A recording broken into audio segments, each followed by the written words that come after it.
ও সাকিব নিয়ে চিল্লাইতেছে, বুকে ট্যাটু করছে, ওইটা নিয়ে চলে গেছে। 20 তারিখ আসছিলাম চট্টগ্রাম আর যে বরিশালের খেলাটায়, ওখানে প্লে কার্ড আনছিলাম একদম নিজে, অনেক টাকা খরচ করছি ওই প্লে কার্ডে, প্রায় 700 টাকার মতো খরচ করে আমি নিজে আনছি এখান থেকে। ওইটা নাকি ওনাকে বিতর্কিত, বুঝছেন? এটা বলে আমার প্লে কার্ডটা মানে 1 মিনিটে মানে ফাঁকাটি সব ফালা দিছে, ঠিক আছে? এখন আমি একটাই কথা বলবো, সাকিবকে রাজনীতির বাইরে, ঠিক আছে, ক্রিকেটে নিয়ে আসুন, ঠিক আছে? ক্রিকেটে আনে, রাজনীতির জায়গায় ক্রিকেটের জায়গায়, ঠিক আছে?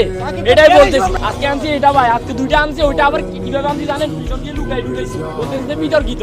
ওই দিন আমি 700 টাকা খরচ করে ওইটা ঢুকাইছি, ওই ফাটি পালা দিছে, বলতেছে বিতর্কিত। ভাই আজকে কি লিখতেন? আজকে লিখছি ভাই, আই মিস ইউ বস 75। আজকে কি এটা নিয়ে ঢুকতে পারছিলেন? হ্যাঁ, এটা আমি ঢুকছি ভাই। এরা আর কি, এরা আমাদের সামনে ছিল ভাই। এদেরকে বলতেছে যে নিয়ে চলে, পুলিশে নিয়ে গেছে, মনে পুলিশে। হ্যাঁ, সমর্থন দিতে পারতেছে কিন্তু সুযোগ দিতেছে না যে ভাই, সুযোগ দিচ্ছে না।